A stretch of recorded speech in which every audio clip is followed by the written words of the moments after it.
ಎಲ್ರಿಗೂ ಸ್ವಾಗತ. ನಿಮ್ಮಂತೆ ಬೇರೆ ಮಹಿಳೆಯರ ಸಣ್ಣ ಸಣ್ಣ ಕಥೆಗಳನ್ನ ನಿಮ್ಮ ಮುಂದೆ ತರ್ತಿದ್ದೀನಿ. ಹೆಸರು ಬದಲಾಗಿರ್ಬೋದು, ಆದರೆ ಕತೆ ಮಾತ್ರ ನಿಜವಾದೆ. ನಾವು ಮಹಿಳೆಯರು ಹೇಗೆ ಜೀವನ ಮಾಡ್ತಿದ್ದೀವಿ, ನಿಜವಾಗ್ಲೂ ಯಾವ ಥರ ಜೀವನನ ಮಾಡಬೇಕಂತಿದ್ವಿ, ನೀವು ಕೇಳಿಸ್ಕೊಳ್ಳಿ, ಖುಷಿ ಪಡಿ ಮತ್ತು ನಿಮ್ಮ ಫ್ರೆಂಡ್ಸ್ಗೂ ಶೇರ್ ಮಾಡಿ. ನಿಮ್ಮ ಮುಂದೆ ಈ ಕಥೆಗಳನ್ನೆಲ್ಲ ತರ್ತಿರೋದು ಗರಿಮಾ ಟ್ರಸ್ಟ್ ಅವರು. ಕಾರ್ಮಿಕರ ಘನತೆ. ನಾನು ತುಂಬ ಬೇರೆ ಬೇರೆ ಹೆಂಗಸರನ್ನ ನನ್ನ ಅಂಗಡಿಲಿ ನೋಡಿದ್ದೀನಿ. ನಾನು ನಗರದ ಮಹಿಳಾ ಸಗಟು ವ್ಯಾಪಾರಿಗಳಿಂದಲೂ ನನ್ನ ವಸ್ತುಗಳನ್ನು ಸ್ಟಾಕ್ ಮಾಡಿಕೊಳ್ತೀನಿ. ಮುಂಚೆಲ್ಲ ಒಬ್ಬಳೇ ಸಿಟಿಗೆ ಹೋಗೋಕ್ಕೆ ಭಯ ಆಗ್ತಿತ್ತು, ಆದರೆ ಈಗ ಅಭ್ಯಾಸ ಆಗಿಬಿಟ್ಟಿದೆ. ಹೋದ ತಿಂಗಳು ನಾನು ಸಿಟಿಯಲ್ಲಿರೋ ಸುನಂದ ಅಂಗಡಿಗೆ ಹೋಗಿದ್ದೆ. ಅವ್ರ ಹತ್ರ ಒಳ್ಳೊಳ್ಳೆ ಬ್ಲೌಸ್ ಪೀಸ್ ಮತ್ತು ದುಪ್ಪಟ್ಟಗಳು ಸಿಗ್ತವೆ. ಸುನಂದ ಒಂದು ಸಕ್ಸಸ್ಫುಲ್ ಆಗಿ ಹೋಲ್ಸೇಲ್ ವ್ಯಾಪಾರ ನಡೆಸ್ತಿದ್ದಾಳೆ. ಅವ್ರಿಗೆ 2 ಹೆಣ್ಮಕ್ಳು, ಅದು ಇಂಗ್ಲೀಷಲ್ಲೇ ಓದ್ತಿದ್ದಾರೆ. ಅವ್ರ ಗಂಡ ಶೂ ಮತ್ತು ಚಪ್ಪಲಿ ವ್ಯಾಪಾರ ಮಾಡ್ತಾರೆ. ಅವ್ರು ಹೊಸ ಮನೆಯನ್ನು ಖರೀದಿ ಮಾಡಿದ್ರಿಂದ ಅಲ್ಲಿಗೆ ನನ್ನ ಕರ್ಕೊಂಡು ಹೋಗಬೇಕು ಅನ್ನೋ ಆಸೆ ಅವ್ರಿಗೆ. ಹೀಗೆ ಒಂದು ಕಪ್ ಟೀ ಕುಡಿತಾ ಇದ್ದಂಗೆ ಅವ್ರ ಜೀವನದ ಕಥೆನ ನನ್ನ ಹತ್ರ ಹಂಚ್ಕೊಳ್ಳೋಕೆ ಶುರು ಮಾಡಿದ್ರು. ಅವರು 16 ವಯಸ್ಸಿರ್ಬೇಕಾದ್ರೇ ಮದುವೆ ಆದರು. ಅದು 45 ವರ್ಷದ ಮನುಷ್ಯನ. ಅವ್ರ ಗಂಡ ಮದುವೆ ಆಗಿದ್ದು 2 ವರ್ಷಕ್ಕೆ ಸತ್ತೋದ್ರು.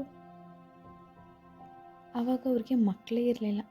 ಅವಳ ಗಂಡನ ಸಾವಿಗೆ ಅವಳೇ ಕಾರಣ ಅಂತ ಜನ ಎಲ್ಲ ಆರೋಪ ಮಾಡ್ತಿದ್ರು. ಅವಳ ದುರದೃಷ್ಟವಂತೆ ಅಂತ ಎಲ್ಲರೂ ಕರಿತಾನೆ ಇದ್ರು. ಆಮೇಲೆ ಅವ್ರ ಅಪ್ಪ ಅಮ್ಮ ಇರೋ ಜಾಗಕ್ಕೆ ಹೋಗಿಬಿಟ್ಲು. ಹೀಗೆ ಒಂದಿನ ಅವಳ ಅಂಕಲ್ ಅವಳನ್ನ ಕಿಡ್ನಾಪ್ ಮಾಡಿ ಮಾರಿಬಿಡ್ತಾರೆ. ಅದಾದಮೇಲೆ ಅವಳಿಗೆ ಏನಾಗಿರ್ಬೋದು ಅನ್ನೋದನ್ನ ಯೋಚನೆ ಮಾಡಿ ಅವಳು ಹೇಗೋ ಮಾಡಿ ಅಲ್ಲೇ ಉಳ್ಕೋತಾಳೆ. ಆವಾಗ ಅವಳಿಗೆ 25 ವರ್ಷ. ಒಂದಿನ ರೆಹಮಾನ್ ಅನ್ನೋ ವ್ಯಕ್ತಿ ಮೇಲೆ ಅವಳಿಗೆ ಪ್ರೀತಿ ಹುಟ್ಟುತ್ತೆ. ಹಾಗೆ ಆ ನರಕದಿಂದ ತಪ್ಪಿಸ್ಕೊಳ್ಳೋ ಕನಸನ್ನ ಕಾಣ್ತಿರ್ತಾಳೆ. ಆ ವ್ಯಕ್ತಿ ಕೂಡ ಒಳ್ಳೆ ಅವನಾಗಿದ್ದರಿಂದ ಅವನು ಅವಳನ್ನ ಇಷ್ಟಪಡ್ತಿರ್ತಾನೆ. ಅವಳು ಎಲ್ಲ ಸಾಲನ ತೀರಿಸಿ ಆನಂತರ ರೆಹಮಾನ್ನ ಮದುವೆ ಆಗಿ ಅಲ್ಲಿಂದ ಹೋಗ್ಬಿಡ್ತಾಳೆ. ಇಬ್ಬರು ಅವ್ರ ವ್ಯಾಪಾರನ ಶುರು ಮಾಡ್ತಾರೆ. ಅವ್ರಿಗೆ 2 ಹೆಣ್ಮಕ್ಳು ಖುಷಿಯಾಗಿ ಜೀವನ ಮಾಡ್ತಿದ್ದಾರೆ. ನನಗೆ ಶಾಕ್ ಆಯಿತು ಅವಳ ಕಥೆನ ಕೇಳಿ. ಹೀಗೆ ಒಬ್ಬರು ಜೀವನದಲ್ಲಿ ಇಷ್ಟೆಲ್ಲ ಆದ್ರೂ ಜೀವನನ ಚೆನ್ನಾಗಿ ಹೇಗೆ ಮಾಡ್ಕೊಳ್ಳೋಕ್ಕೆ ಸಾಧ್ಯ ಅಂತ ನನಗೆ ಅವ್ರ ಮೇಲೆ ಇದ್ದಿದ್ದ ಗೌರವ ಇನ್ನೂ ಜಾಸ್ತಿ ಆಯಿತು. ನಿನ್ನೆ ಮೀನಾ ನಮ್ಮ ಅಂಗಡಿಗೆ ಬಂದಿದ್ಲು. ಅವಳು ಸ್ವಲ್ಪ ಯಾಕೋ ಬೇಸರದಲ್ಲಿದ್ದ ಹಾಗಿತ್ತು. ನಾನು ಅವಳು ತುಂಬ ಕ್ಲೋಸ್ ಆಗಿದ್ದೀವಿ. ಅವಳ ಗಂಡ ಒಬ್ಬ ಕುಡುಕ, ಮತ್ತು ಹೊಡಿತಾನೆ ಬಡಿತಾನೆ ಯಾವಾಗಲೂ. ಅವಳ ಮಕ್ಕಳು ಸಂಜೆ ಟ್ಯೂಷನ್ ಮುಗಿಸ್ಕೊಂಡು ನನ್ನ ಅಂಗಡಿ ಹತ್ರನೇ ಬರ್ತಾರೆ. ಅವಳು ಬರೋವರೆಗೂ ಕಾಯ್ತಾ ಅವಳು ಬಂದಮೇಲೆ ಅವಳ ಜೊತೆ ಹೋಗ್ತಾರೆ. ಮೀನಾ ಒಂದು ಶ್ರಮಜೀವಿ. ಅವಳನ್ನ ನಾನು ಯಾವಾಗಲೂ ಶಕ್ತಿಶಾಲಿಯಾಗಿ ನೋಡ್ತಿದ್ದೆ. ಆದರೆ ಇವತ್ತು ಯಾಕೋ ತುಂಬ ಸೊರಗೋದ ಕಾಣಿಸ್ತಿತ್ತು. ಅಳ್ತಿದ್ಲು ಕೂಡ. ಅವಳಿಗೆ ಸಮಾಧಾನ ಮಾಡ್ತಾ ಹಾಗೆ ಒಂದು ಟೀ ಕುಡಿತಿದ್ವಿ.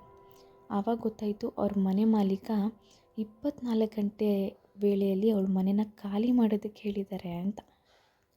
ನಾನು ಬಂದು ಕೇಳ್ತೀನಿ, ಏನಕ್ಕೆ ಅವ್ರು ಹೇಗೆ ಹೇಳ್ಬಿಡ್ತಾರೆ ಅಂತ ಕೇಳ್ತೀನಿ ಅಂದೆ. ಆವಾಗ ಅವಳು ಅಳ್ತಾ, ನಾನು 3 ವರ್ಷದಿಂದ ವೇಶ್ಯಾವಾಟಿಕೆ ವ್ಯವಹಾರನ ಮಾಡ್ತಿದ್ದೀನಿ ಅಂತ ಅಂದು.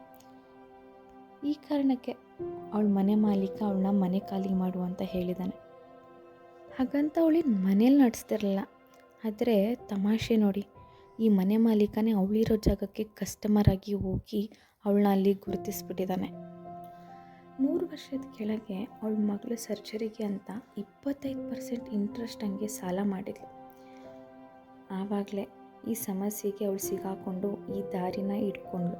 ಮಗಳ ಹೊಟ್ಟೆನಾದರೂ ತುಂಬಿಸ್ಬೇಕಲ್ಲ ಅಂತ. ಕಸ್ಟಮರ್ಸ್ಗೆ ಅವ್ರ ಕಡೆಯಿಂದ ಸರ್ವಿಸ್ ಮಾತ್ರ ಬೇಕು, ಆದರೆ ಅವ್ರ ಕಮ್ಯುನಿಟಿಗೆ ಸೇರಿಸ್ಕೊಳ್ಳೋಕ್ಕೆ ರೆಡಿ ಇರಲ್ಲ. ಒಂದು ಮಹಿಳೆನ ಫೋರ್ಸ್ ಮಾಡಿ ಈ ಕೆಲಸಕ್ಕೆ ದೂಡಿ ಆಮೇಲೆ ಬದುಕೋದಕ್ಕೆ ಈ ದಾರಿನ ಮಾಡ್ಕೋತಾರೆ. ಕೆಲಸ ಅಂದರೆ ಕೆಲಸ, ಅದು ನಿಜವಾಗಿ ಇದ್ದರೆ ಮಾತ್ರ